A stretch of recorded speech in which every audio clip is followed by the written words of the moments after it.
vamos falar de precatórios e de fundos de precatórios.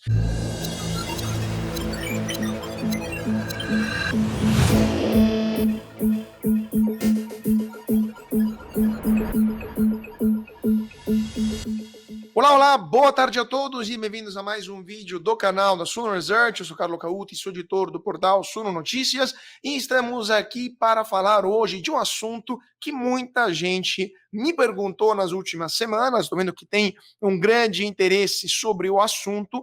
Vamos falar de precatórios e de fundos de precatórios. E para isso a gente vai falar com um especialista do assunto, o Glauco Cavalcante, que é SEO da BLP Asset, que é uma gestora que tem, entre outras coisas, também precatórios e já aí também um fundo de precatórios. Muito bem-vindo, Glauco, e obrigado por estar conosco. Obrigado, Carlos. É um privilégio estar com a Suno. Parabéns pelo trabalho, tão pouco tempo que a Suno já está fazendo e sendo conhecida no mercado. Então, para mim, aqui da BLP, é um enorme privilégio estar com você.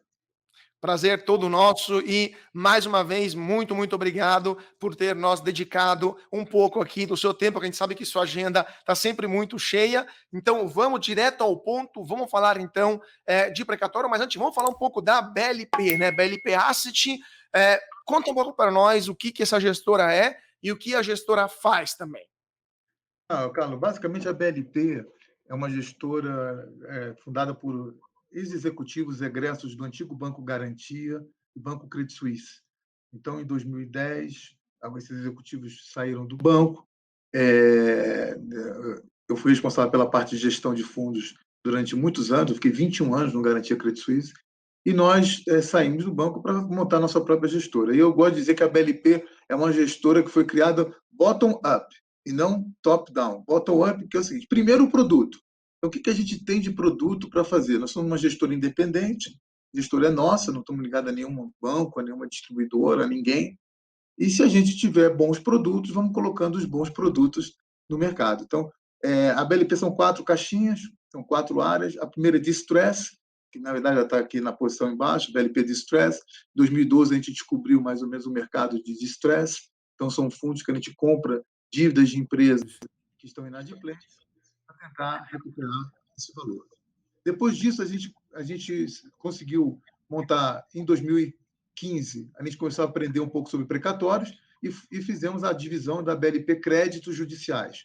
Então, BLP Créditos Judiciais são fundos de legal claim, vamos dizer, são brigas judiciais que a gente compra. Lá fora é um mercado muito comum, né, você adiantar recursos contra uma briga judicial, e, por acaso, no Brasil, o grande mercado tem sido o mercado de precatórios e direito de crédito, e a gente entrou nesse mercado. O mercado está indo muito bem, está organizado, já tem bastante gente fazendo. Então, a gente fez alguns fundos de precatório. A terceira caixinha nossa foi em 2017, BLP Criptoativos. Em 2017, eu aprendi um pouco sobre criptos, o meu DNA é engenharia de computação, e a gente fez o primeiro fundo de criptoativos do Brasil. O fundo já tem 3 anos e meio. Na verdade, é um fundo no exterior, não é aqui no Brasil. A operação não é no Brasil, a operação é toda feita lá fora. E aqui no Brasil a gente tem 2 feeders que alimentam os fundos lá fora. E desnecessário dizer, está todo mundo lendo o jornal, como estão indo bem esses fundos, né? E, por último, a BLP Multimercados, a turma que fazia a parte de gestão de fundos tradicionais, long short, basicamente voltada em equity, ações, long only, ações de long short.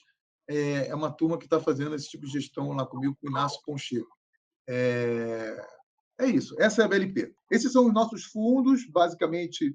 Os fundos que estão em vermelho, fundos estruturados. Os fundos que estão em azul foram entregues, já devolvido, o fundo acabou, e os fundos em azul claro são os fundos que estão funcionando. Então, já tivemos alguns fundos de precatórios. O último é esse PCJ7, que está aqui no canto direito. O fundo começou há 1 ano e meio, já está rendendo 5,74%, que não é o nosso target, é óbvio. Precatórios. O que são precatórios? A gente fala muito sobre precatórios, mas é muito simples. Tá?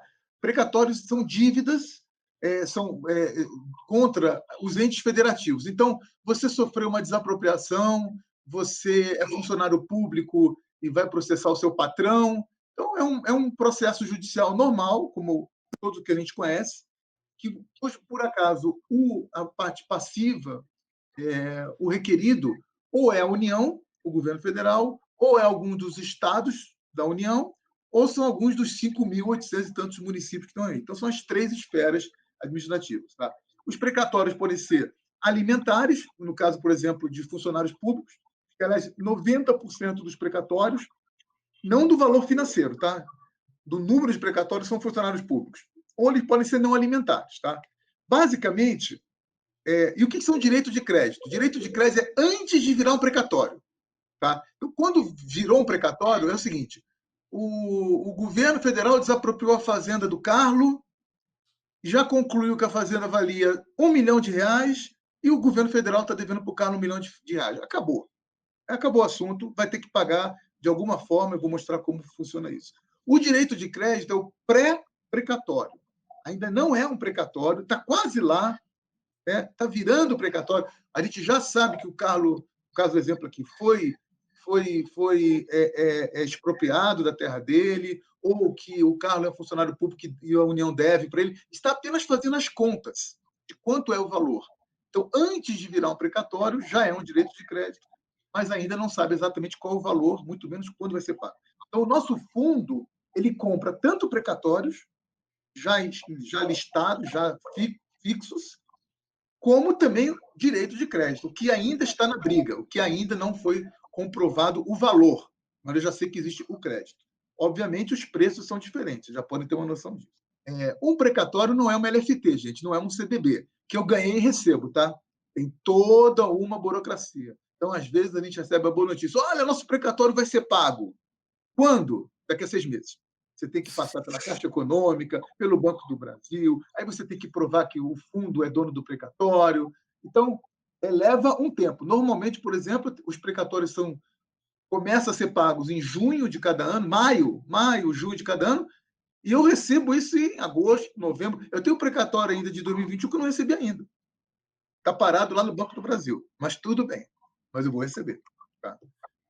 Quando a gente fala de precatório, são basicamente esses tipos que estão aí. Tá? Ou é uma questão tributária, alguém pagou a mais um imposto, ou é uma questão trabalhista, como eu já falei, ou é uma desapropriação, como já dei o exemplo, ou é um IAA 4870, é um exemplo de uma causa de indenização do governo federal por ter mantido o preço do álcool e açúcar muito baixo, ou é alguma coisa com saúde, repasse de SUS tributário, ou é o Fundeb, que foi um assunto grande de precatório. Basicamente, 95% dos assuntos são esses. Tá bom? Os estados e os municípios não tinham condição de pagar os seus precatórios. Como funciona com os precatórios federais? Funciona o seguinte: na hora que diz que vai ser pago, e tem que ser pago, e o tribunal manda a União pagar, se essa ordem, esse comando, essa requisição, que a gente chama, chega até o dia 30 de junho de cada ano, ele vai entrar no orçamento do outro ano seguinte. Então, esse ano agora, 30 de junho de 21, orçamento de 2022. Você recebe até, grosso modo, dezembro de 2022. Esses são os precatórios federais. Os precatórios estaduais, eles são diferentes. Como os estados, os municípios, desculpa, estadual e municipal, eles não imprimem dinheiro, né? A máquina de imprimir dinheiro está em Brasília, não está nos estados, não é isso? Eles dizem o seguinte: devo, não nego, pago quanto puder. E aí foi feita essa emenda constitucional, a 94 e a 99, para organizar essa situação de uma maneira transparente. Tá? Isso é outra coisa que eu tenho para falar para vocês. O mercado de precatório é muito transparente. Tá? A gente consegue ver as filas. Então, o que os estados fizeram? Eles fizeram uma fila. Eles se comprometeram, grosso modo, tá, gente? Mais ou menos detalhe, a pagar mínimo 1,5% da receita corrente líquida deles em precatório. Então, eu vou mostrar isso mais na frente para vocês. Ele tem um mínimo que ele tem que pagar e ele vai pagando à medida que ele tem a receita dele, mínimo 1,5% por ano. Ele pode pagar mais? Se ele tiver dinheiro, ele paga. Senão, ele tem que pagar o mínimo 1,5% da receita corrente líquida dele. Ponto. Adicionalmente, os estados e municípios fizeram o seguinte: depois, fizeram o seguinte: olha, eu vou formar uma fila. Então, de novo, o precatório federal não tem fila. Entrou no orçamento, paga. Estadual e municipal tem fila. A fila é limitada a 1,5% da receita corrente líquida. Mas, além disso, eles podem, foram permitidos por lei, a oferecer, se tiver em caixa, um desconto de 40%. 40% de desconto para quem quiser furar a fila. Então, se você estiver lá no final da fila e falar assim: eu tenho 100 mil reais para receber aqui. Não, mas eu aceito 60 mil. Então, você entra com o processo e fura a fila. Esse fura-fila, gente, é 8 meses, tá? Vamos lá. E é um processo, tá? Não é. Estou aqui no Banco do Brasil, quero te contar. Não é assim. Você tem que ter um advogado, você tem que entrar, fazer as contas, checar se está sendo. E aí se submeter a esse desconto. Basicamente isso, tá? Falando um pouco de números, esse é um gráfico muito interessante para vocês verem a evolução de quanto está sendo pago de precatório. Desde 2004, isso era na faixa de 2 bi, e esse ano agora, 47 bilhões de reais de precatório.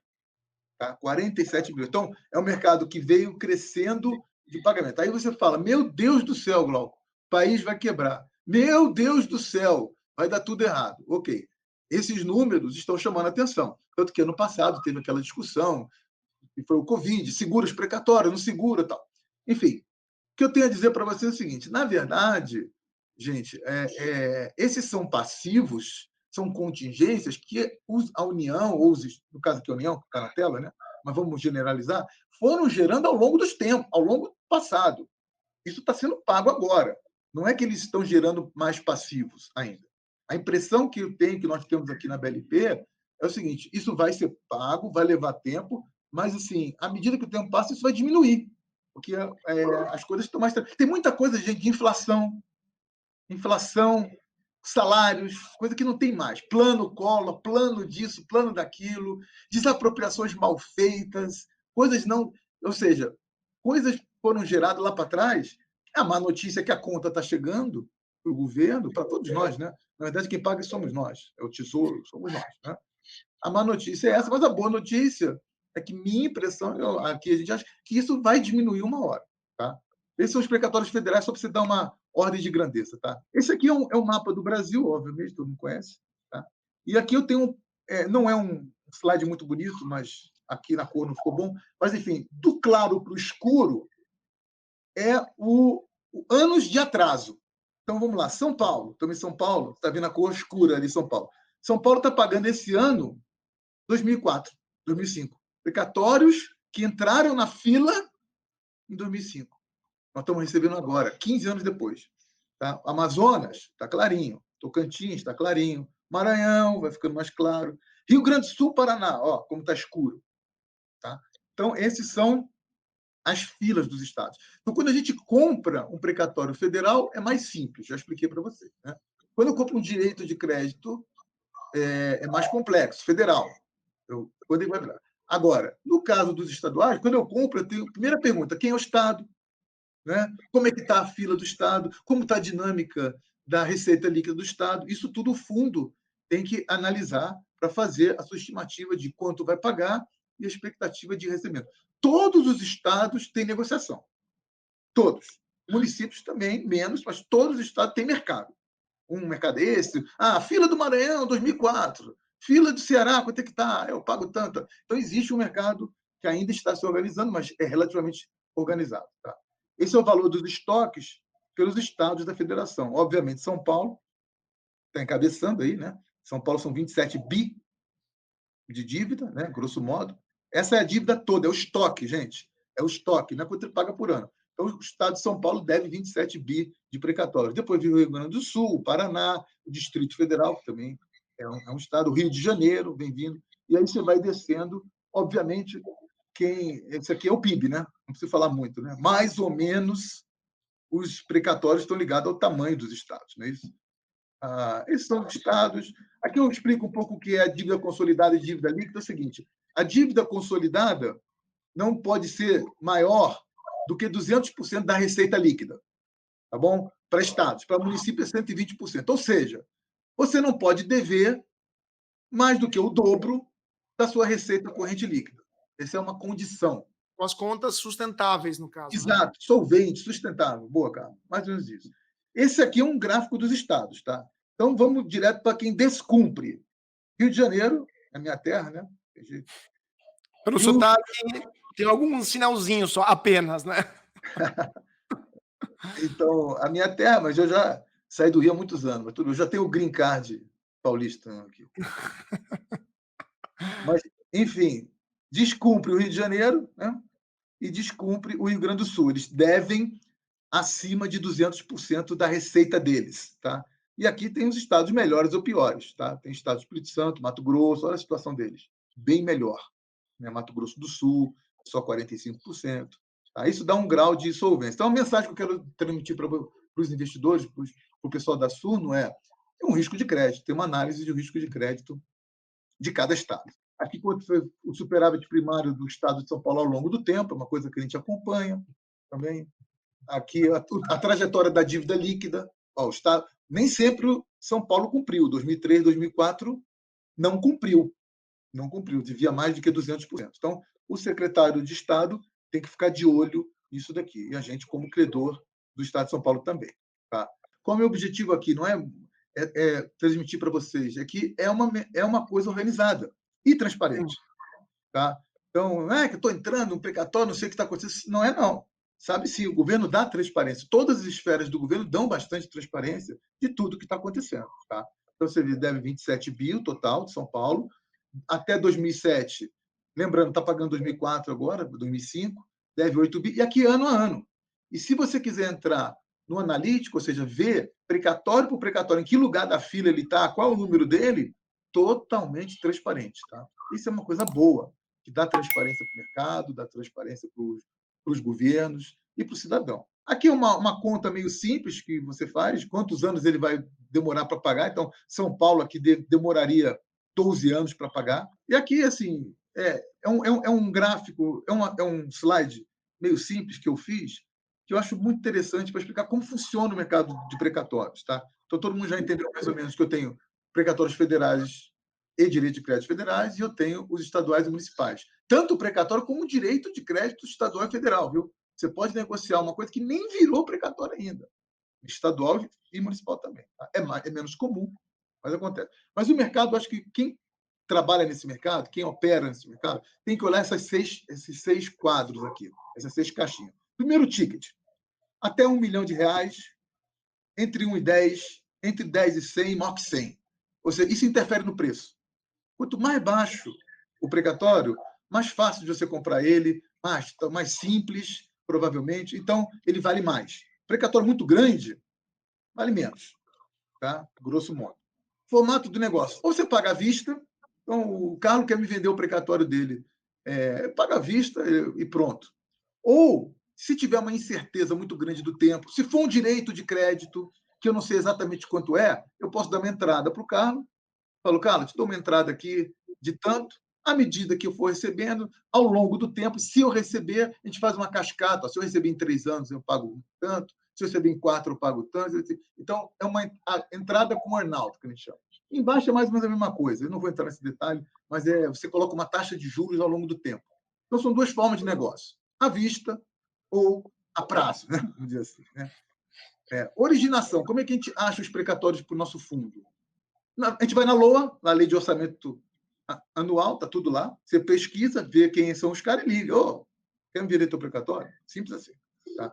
Pesquisas nos tribunais, o que está acontecendo em direito de crédito. Tem gente que especializada nisso, são corretores, pessoal que roda o Brasil inteiro, que fica especializado em vender precatórios ou direito de crédito. Ele liga para a gente, quer comprar isso?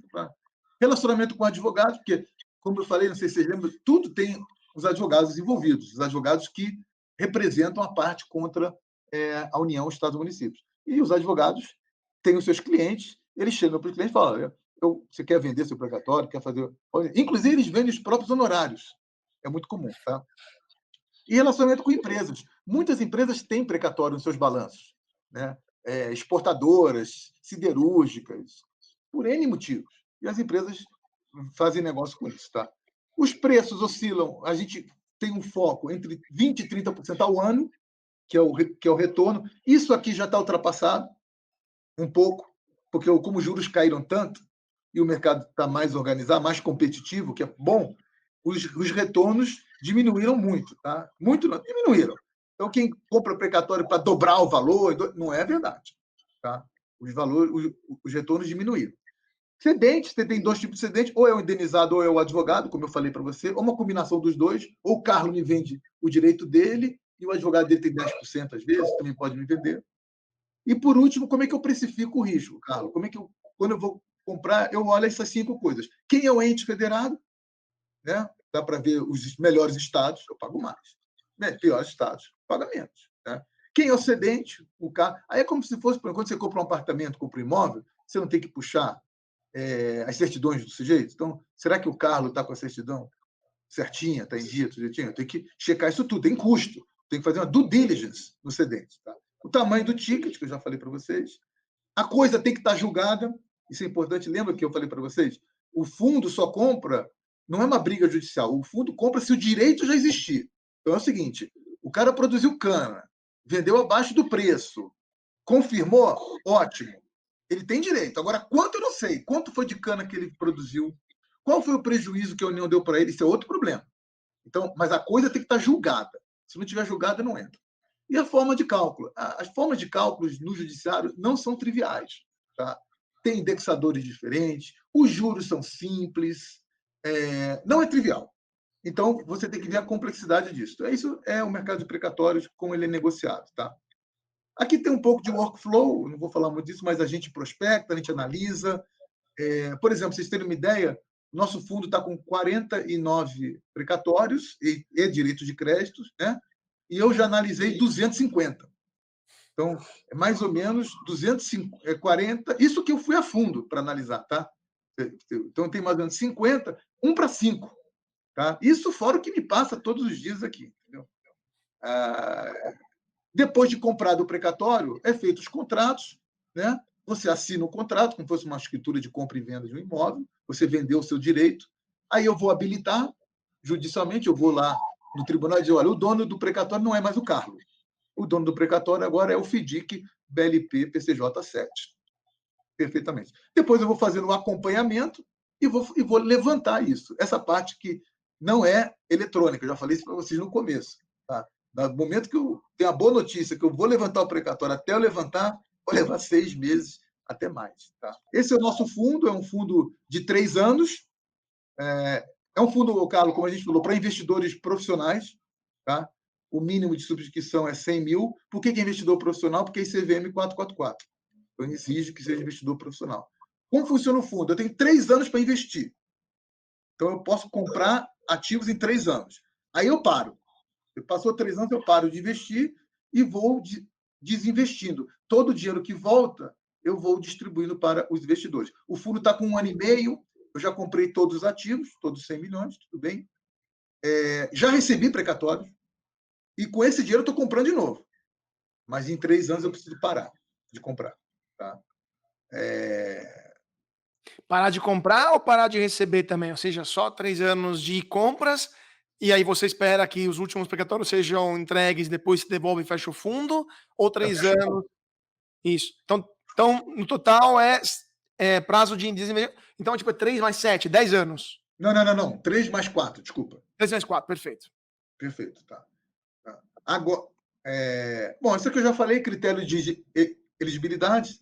O fundo tem que ter o direito de crédito tem que existir. Eu tenho um comitê de investimento também, dentro do fundo, principais investidores, eles são parte do comitê, eles aprovam ou não as operações que o gestor, no caso eu, a BLP, apresenta ao fundo. Né? O fundo ele está dividido, ele é um fundo, como a gente diz, e eu quero ter uma diversidade. Tá? Então, o que eu faço? Eu posso ter até 100% do fundo em precatórios federais, se eu encontrasse. Tá? No máximo 50% em estaduais e no máximo 1/3 em municipal. O objetivo aqui é diversificar. Tá? Eu posso ter no máximo 50% em direito de crédito, máximo 25% em estadual e máximo 15% em municipal. Porque, como vocês já perceberam, o direito de crédito é mais arriscado. Rende mais, mas é mais arriscado. Máximo 20% por ativo, ou seja, se o fundo tem 100 milhões, eu só posso comprar um ativo de 20. O objetivo, de novo, qual é, Carlos? Não concentrar o fundo. Tá? E máximo 30% por tipo de ação. Então, vocês lembram aquele gráfico que eu fiz lá? Tributário, salarial. Eu não quero ter o fundo todo numa causa. Né? Pode ter vários ativos, mas numa tese só. Porque vai que essa tese dá algum problema, eu vou comprometer o fundo inteiro. Então, a mensagem aqui para o investidor é o seguinte: você pode comprar um precatório aqui, outro ali, tal, mas o fundo diversifica. Se uma coisa vai muito melhor, outra não vai tão bem, uma coisa compensa a outra. Tá? Esse aqui é uma fotografia do fundo, não vou entrar em detalhe, mas é uma pizza de tudo que a gente tem dentro do fundo. Tá? Esse é o fundo, quando ele não estava investido todo, porque essa apresentação eu fiz para a Suno em outubro. Tá? Sim. Então, eu estou usando ela agora. Mas só para vocês terem uma ideia, tá? Na época, dos 78 milhões, 74, né? Hoje já são 100. Tá? Mas eu tinha, em direito de crédito federal, 38%, em precatório, 26%, apenas 2% estadual, 6% em municipal, e nada em direito de crédito estadual ou municipal. E por assunto, salarial, 27%, RRA é um tipo, é uma questão de tributária barra salarial, salarial pura, 16%, IAA, desapropriações, por exemplo, que eu dei do carro, né? Prestação de serviço, o que é a prestação de serviço? Acontece também. Alguém fez uma obra para o governo não pagou, ele vai para cima do governo. TDA, a diferença, é uma diferença sobre títulos da dívida agrária, salários quinto e INSS. Então, são um exemplo da diversificação do nosso fundo. É isso, Carlos. Acho que Legal, legal. Agora, o que acho que interessa ao nosso público, a gente já vai para os finalmente, né? É o que diferencia um fundo de precatórios de um fundo tradicional, assim, em termos de rentabilidade, em termos de risco, de volatilidade, até de incerteza, né? Com essa questão da Covid, as contas públicas não estão exatamente no melhor momentos, né? É, como você definiria o grande diferencial de um fundo de precatórios dos fundos multimercados ou de ações, etc? Não, primeiro, a pergunta é excelente. Primeiro, você não tem liquidez, né? Você compra o fundo, tem que esperar os 7 anos. Apesar de que, se você comprou meu fundo com 100 mil, vamos dizer, e você quer casar uma filha, quer reformar a casa, está precisando de dinheiro, você pode vender as cotas no secundário. Então, o fundo não tem liquidez, mas você pode vender as cotas no secundário. Essa é a Tem primeira o diferença. secundário, então, vamos dizer assim. Exatamente. Outra coisa é a taxa de retorno, né? Vamos lá, eu estou falando ali de 20%, assim, de novo, não estou prometendo nada, atenção, né? A gente sabe Esse disso. não é um vídeo de indicação de ativo, nem de promessa de rentabilidade. Mas vamos ver, mas vamos falar 15% ao ano, 18% ao ano, meu Deus, com juros de 2, 3, se você compuser isso em 7 anos, que você viu aí, Pois é. é a velha coisa, né, Carlos? Que a gente sabe muito bem, você entrega liquidez em favor de rentabilidade. Né? Então, essa é outra diferença. Né? Outra vantagem de estar num fundo, em vez de você ir comprar o seu próprio precatório, porque você pode comprar um precatório de alguém. É difícil você encontrar as pessoas que vendem, esse é o nosso trabalho, mas, de novo, é como qualquer fundo, diversificação. Você vê, eu tenho aí mais de 50 precatórios. Se um der algum problema, se tudo desse certo, eu daria, sei lá, 20%, 25% ao ano. Mas não é assim. As coisas vão dar errado. E eu espero que uma coisa, mais ou menos, compense a outra. Eu não falei que eu tenho um precatório que eu não recebi ainda? Isso, enquanto eu não recebo, a minha taxa de retorno vai caindo. Então, a grande vantagem de estar num fundo como o nosso é que ele está diversificado. Né? Essa diferença para o fundo de você ter um ativo propriamente dito. Né? Agora, com relação à volatilidade, é uma vantagem e uma desvantagem. A gente gosta de brincar no mercado que não tem tela do Bloomberg. Né? Esse negócio aí, um fundo de ações, você está vendo no Bloomberg, está oscilando, o dólar. Tá.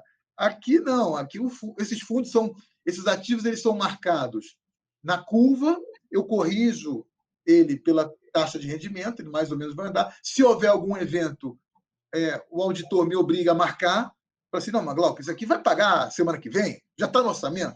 Sobe o preço dele, eu tenho que marcar ele. Ou então, não, isso aqui você não está vendo? Deu problema, o estado do, sei lá, Distrito Federal falou que não vai pagar nada. Você tem que dar um... Então, você não tem muita volatilidade. Isso é bom, porque o que os olhos não veem, o coração não sente, né? Por outro lado, você não está enxergando. Então, isso é uma coisa interessante, Carlos, que acontece muito no mercado. É interessante. O cara que investe nisso não tem que olhar, nem dá para olhar o preço, porque ele tem que conversar com o gestor, ver o que está, mas não, a volatilidade é uma coisa meio diferente. Né? Essa outra diferença para um fundo normal. Tem gente que gosta, prefere. Né? Não, eu entrei agora, vou ver o que vai ser lá na frente, aí a gente se fala daqui a 5 anos, Glauco. Tem gente que não quer saber quanto é que está. Não tem resposta para isso. Mas a resposta para a tua pergunta é diferente, porque você não tem precificação. Perfeito, perfeito.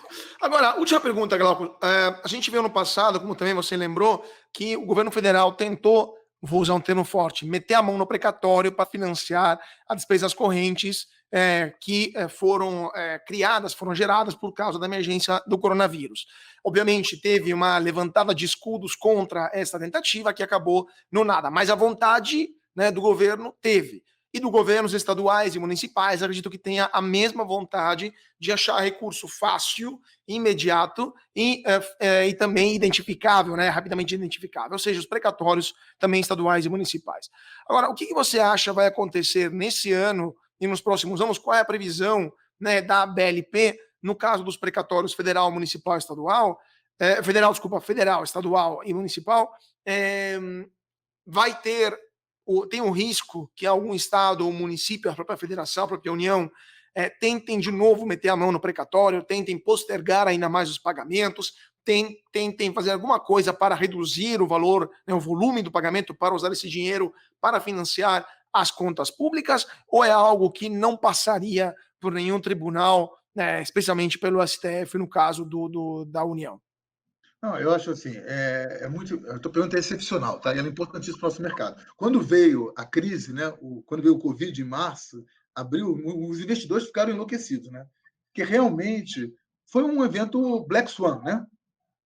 Foi a Covid foi. A gente elevou a dívida PIB de 80%, 80 e pouco, para 100. 100%, exato. E não foi o Brasil, Foi o mundo inteiro. o mundo inteiro. Nós estamos vivendo uma situação que impensável, cara. Não sei quantos anos você tem, você parece um cara mais novo, tal. Eu estou no mercado há mais de 30 e tantos anos. Quando é que Então, você não ia era nem meu ver? filho quando você começou. Quando é que você ia assistir uma projeção de inflação a 3,25, uma Selic a 2? Juro real negativo no Brasil e no mundo inteiro. Então, é a mudança de paradigma. Com relação a esse meter a mão que a gente está falando, então, eu acho que sim, eu acho que tem umas boas notícias aí, tá? Boas notícias. Primeiro, a questão não é caixa, porque se ele parar de pagar, vai continuar no passivo. E como eu mostrei para você aquelas tabelas, fiz questão de mostrar as tabelas do governo do Estado e tudo, está tudo ali, gente. Está tudo no balanço. Então, Ninguém vai tirar isso do orçamento federal. exato, ninguém vai tirar isso. É só uma questão de caixa e competência. Né? E, de novo, o governo imprime dinheiro, o governo federal imprime dinheiro. Então, isso está. Dito isso, o que eu acho que pode acontecer? Tá? O mercado já está bem mais organizado. Tá? Eu acho assim, cada estado e cada município pode realmente atrasar um pouco a fila. Não acho ilegítimo. Eu acho que podem oferecer mais descontos. Por exemplo, é 40% de desconto. Por que fizeram 40%? Alguns estados e municípios fazem uma escadinha, até 40%, máximo 40%. Ele falou, os que estão mais na frente, eu posso dar um desconto menor, você aceita? Mas qual é a mensagem que eu estou transmitindo? Eu acho que os governos vão falar, olha, quem aceita mais desconto, eu posso dar mais desconto. Isso é uma possibilidade. E é excelente para as contas públicas, porque todos aqueles números ali que você viu do governo federal, se meter 40%, reduz. É uma excelente notícia para o devedor. Então, acho que tem espaço aí para você, nos estados e municípios, negociar essa fila. E isso é bom. Quando a gente compra, a gente dá um preço para isso, para correr esse risco. Se vier um desconto maior, os preços vão cair e a gente vai comprar no outro preço. Mas acho que vai haver. O que eu acho é que vai ser uma coisa organizada e boa para os dois lados. No caso do federal, é diferente. O federal, como eu fiz questão de falar, ele imprime dinheiro, né? E ele entra na lei do orçamento e ele paga. O governo federal não tem desculpa. Como é que ele vai dizer, olha, não vou pagar? O que eu acho que ele pode fazer, tá? Existe um número mágico. Como vocês viram, em 2004, o governo federal pagava 2 bi. Está pagando 48 agora. Lá ele tinha uma regra que era o seguinte: precatórios até 15%, ele pagava 1 mais 5, 6 vezes. Ele fazia um carnezinho, claro. O que era acima de 15% de todo orçamento. 15% de 2 bi, você está falando de 300 milhões de reais. No caso dos federais, eu só lembro de um, que é a Copesuca, que é um valor de 5 bi, tem outro valor maior, que parcelou em 1 mais 5. Por quê? Porque a LOA era 2 bi, 15%, 300. Com a LOA agora é 40, 50 bi, vamos fazer conta fácil, 15%, 7 bi e meio, não tem precatório assim. Então, o que eu acho que talvez o governo federal poderia fazer é reduzir esse número de 15 para 1%, 0,5%. Então, precatório acima de 100 milhões, eu vou pagar em umas 5 vezes, umas 10 vezes. Não tem problema. Não tem problema. Tem que mexer na Constituição, não tem problema. Mas é uma solução que o que ele faria? Precatórios mais altos, ele faz uma fila. Tá? Uma vez feita essa fila, você poderia descontar esse fluxo ou na BLP, aí ele faria uma fila, precatório federal. Então você vai chegar, olha, meu precatório caiu numa fila de 10 anos. Tá bom, ele vai chegar, o dono do precatório vai chegar na BLP e falar assim, ó, quer comprar? Eu vou dar um preço para isso. Ou, no limite, até o próprio governo federal, como fazem os estados, ele pode falar, vamos fazer o seguinte, me dá um desconto de 40%. Ele vai competir comigo mesmo e se apropriar desse desconto, que os estados já se apropriam. Claro. Enfim, tem algumas soluções. Eu acho que qualquer coisa que aconteça, se acontecer, pode ser que não aconteça nada, pode ser que fique assim e tal. Mas eu acho que se acontecer, vai ser uma coisa organizada. Vamos ver então o que vai acontecer. Lembrando que um dos estados que mais tem problemas de orçamento público, o Rio de Janeiro, que mais paga rápido, né? Então, não necessariamente as duas coisas estão atreladas, né? Até porque Sim, e por que o Rio de Janeiro pagou rápido? Você lembrou muito bem. Por quê? Porque, por exemplo, na época o Joaquim Levy era secretário. E ele percebeu essa a dinâmica. vantagem. Sim. Claro. Por que eu vou dar desconto para a BLP se eu posso me apropriar do desconto? Claro. Então, de fato, o governo poderia competir com fundos que nem o seu, né? Para tentar obter uma rentabilidade no fato, né? Está ganhando dinheiro e oferecendo desconto para quem receber. Exatamente. Então, de fato, vamos ver se vai ter uma inteligência desse tipo lá na Receita Federal, desculpa, no Ministério da Economia. Espero por vocês que não, porque senão o governo vai competir com a LP, né? Mas não tem problema, o mercado é muito grande, então, é bom, os preços se ajustam melhor, é ótimo. Vamos ver então o que vai acontecer. Gente, infelizmente nosso tempo acabou, que vocês estão vendo, manteria o papo muito mais longo, mas o nosso tempo é limitado. Eu queria agradecer muitíssimo o nosso querido Glauco Cavalcante. Por favor, Glauco. O meu merchandising, o fundo está fechado, mas nós estamos abrindo um novo. Opa! Nós estamos abrindo um novo agora, que é o PCJ 8, que é rigorosamente igual a esse que está aí. Então, se eles estiverem interessados em procurar a gente, estamos colocando o fundo no ar nos próximos 4 meses. É só clicar aqui embaixo, vou deixar aqui o site. Opa, não. Aqui embaixo o site de vocês, para quem quiser, é só clicar aqui embaixo e dar uma olhada na BLP Asset. Então, muito obrigado ao Glauco Cavalcante, CEO da BLP Asset, por ter estado conosco hoje.